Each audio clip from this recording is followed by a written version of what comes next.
Halo semuanya, perkenalkan nama saya Muhammad Fajar. Saya dari administrasi malam. Bukan administrasi malam ya, tapi administrasi bisnis malam. Nah, di sini saya akan membacakan atau mempresentasikan tentang hasil dari rekap saya mencari produk atau ide bisnis tentang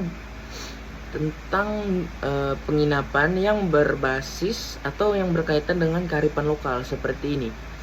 Di sini saya dapat satu ide tentang penginapan yang bernama Rumah Betang Eco Lodge ya. Nah, jadi di sini saya akan mempresentasikan tentang Rumah Betang Eco Lodge ini. Jadi dia itu berbasis dengan penginapan yang berbentuk dengan kearifan lokal. Oke. Nah, sebelum kita masuk ke detail bisnis, mari kita lihat apa yang melatar belakangi ide ini. Kalimantan Tengah memiliki kekayaan alam dan budaya yang luar biasa. Salah satunya adalah Rumah Betang. Namun, saat ini modernisasi perlahan mengikis pengetahuan generasi muda dan wisatawan terhadap kearifan lokal ini. Rumah Betang Eco Lodge lahir sebagai solusi ramah lingkungan yang tidak hanya menawarkan tempat menginap, tetapi juga menjadi wadah pelestarian budaya Dayak yang mengakar pada nilai leluhur. Jadi itu tuh seperti latar belakang dan filosofi. Dan sekarang saya akan membacakan tentang profil dan konsep usahanya. Usaha ini bergerak di bidang akomodasi, penginapan, dan wisata budaya yang berlokasi strategis di Kalimantan Tengah. Visi utama kami adalah menjadi pelapor penginap berbasis budaya Dayak yang modern untuk tetap ramah lingkungan. Esensi di Rumah Betang ini esensi dari Rumah Betang itu sendiri adalah kebersamaan dan harmoni dengan alam. Konsep inilah yang kami bawa mengisi kekosongan pasar di mana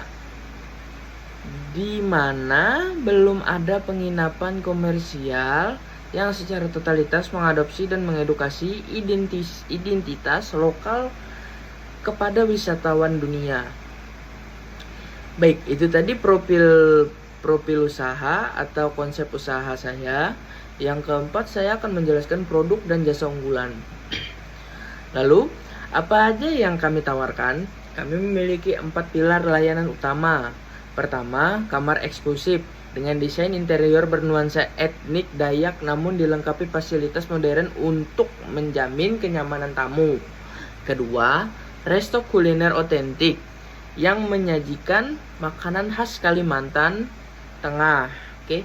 Yang ketiga, pertunjukan seni budaya seperti tari-tarian tradisional seperti setiap akhir pekan. Dan keempat, souvenir shop yang menjual kerajinan tangan hasil karya perajin lokal seperti anyaman, rotan, dan ukiran khas. Oke, itu tadi produk dan jasa unggulan ya. Yang kelima adalah keunggulan strategis. Mengapa bisnis ini akan memenangkan pasar? Oke, kenapa bisnis yang saya pilih ini kemungkinan akan memenangkan pasar atau inilah keunggulan strategisnya ya. Ada 3 keunggulan strategis kami. Pertama adalah eco-friendly, ramah lingkungan, di mana kami menggunakan material lokal seperti kayu ulin dan rotan, serta sistem pengolahan limbah yang hijau. Yang kedua adalah autentitas, karena tamu akan merasakan langsung pengalaman tinggal di replika Rumah Betang. Dan ketiga itu eduwisata. Kami menyediakan paket wisata interaktif yang memberikan edukasi mendalam mengenai sejarah dan nilai-nilai kehidupan suku Dayak. Itu keunggulan strategisnya. Kita lanjut yang keenam, itu adalah kearifan lokal, local wisdom. Nah, ini dia kearifan lokal itu Apa sih kearifan lokal itu? Kearifan lokal itu adalah sesuatu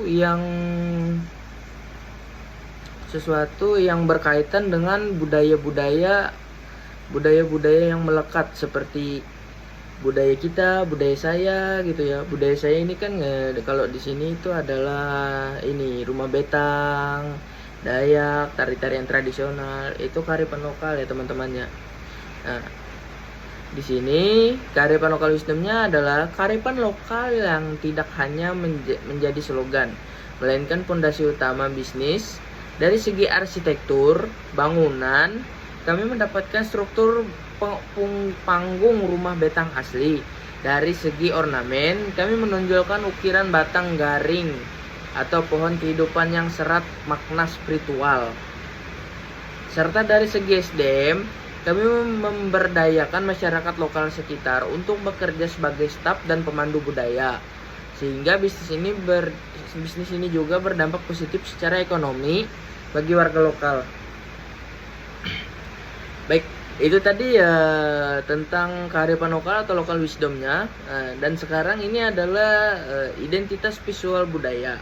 Apa sih itu visual budaya? Itu identitas visual budaya adalah identitas atau sesuatu yang bisa kita lihat dalam budaya. Oke. Nah, seperti ini. Bisa kita lihat pada slide ini.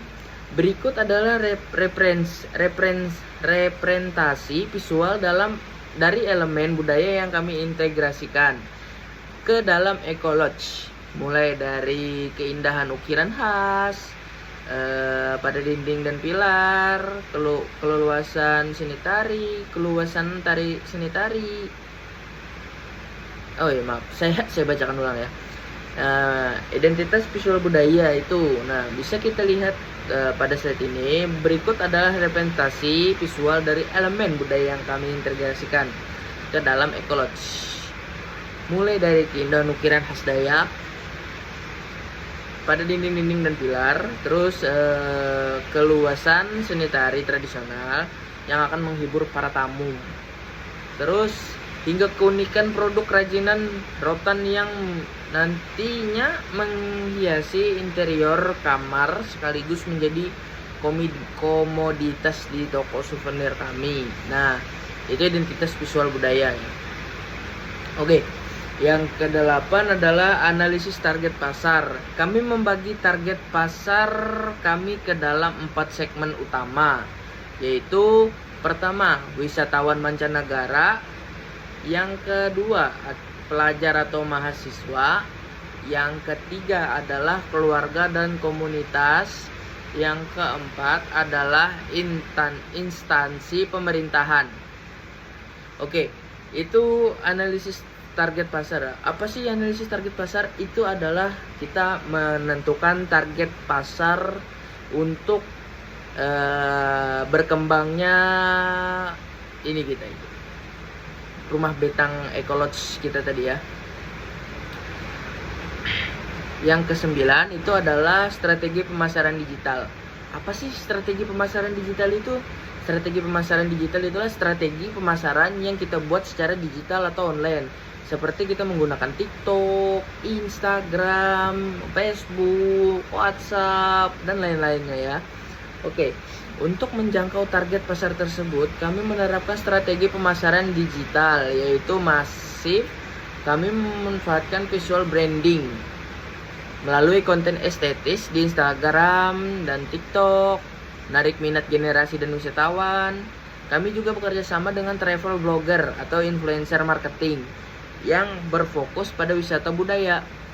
Selain itu, akomodasi kami akan terintegrasi di online marketplace seperti Traveloka dan Agoda, serta memberikan promo pembukaan khusus bagi warga lokal. Oke, saya akan membacakan slide yang ke-10, yaitu inovasi usaha. Kami juga membawa inovasi baru dalam industri perhotelan. Dari sisi teknologi, kami menerapkan sistem operasional paperless dan ramah lingkungan untuk menekan jejak karbon. Dari sisi interaksi, kami menghadirkan program khusus bertajuk Malam Budaya Dayak. Oke, di mana para tamu tidak hanya menonton, tetapi diajak langsung belajar menari dan mencoba olahraga tradisional seperti menyumpit. Itu.